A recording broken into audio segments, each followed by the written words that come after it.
Today, let's talk about prayer. Matter of fact, let's talk about earnest prayer. And I want to read to you from Acts chapter 12, verse 5, where we read this. Peter was therefore kept in prison, but constant prayer was offered to God for him by the church. In Acts chapter 12, it was a critical time for the church. The first of the apostles had just been martyred. James, one of the closest companions of Jesus, one of the three, Peter, James, and John. Herod wasn't satisfied to kill James only. He saw his opinion ratings rise, and he figured that they would rise even more if he also killed Peter. So Peter was kept in prison. Herod trusted in his prisons, in his guards, and in his violence. Peter trusted in Jesus' promise that he would not die until he was old. Jesus made that promise in John chapter 21. In Acts chapter 12, verse 5, we see that the church trusted in the God who answers prayer. God miraculously freed Peter from prison, and when Peter visited the prayer meeting being held on his behalf, such a glorious answer to prayer was a direct result of the church praying constantly to God for Peter. The ancient Greek word that's translated constant here in Acts 12:5 also has the idea of earnest. Literally, the word pictures someone stretching out all they can to reach or to lay hold of something. You know how that works. First, you stand up as straight as you can. Then you reach as high as possible. Then you stand up on your tiptoes. Then you angle your shoulder and extend your fingers to reach the object. The idea is of that kind of methodical, earnest stretching out. That's what's behind the word constant.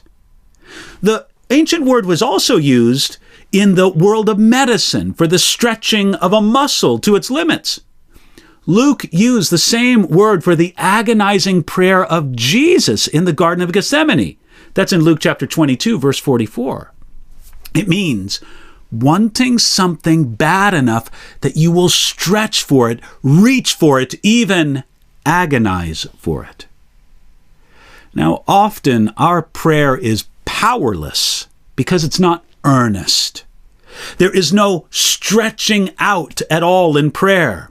Earnest prayer has power, not because it persuades a reluctant God, but because it demonstrates that our heart cares passionately about the things God cares about. This fulfills Jesus' promise. He said, if you abide in me and my words abide in you, you will ask what you desire, and it shall be done for you. That's in John 15, verse 7. Now, how earnest was their prayer here in Acts 12? We see from the rest of Acts 12 that they gathered together for prayer when most everyone else was asleep. When we are so serious about seeing God's will done that we're willing to give up some of the normal comforts of life, it shows that we are really earnest. Now, again, it isn't that we twist the arm of a reluctant God. No, instead, we simply set our heart in alignment with His. That is prayer's real place of power. We learn God's will and His priorities from His Word, the Bible, but it isn't enough just to know those priorities of God. We must have an earnest desire to see His will done. And that earnest desire will show itself in prayer.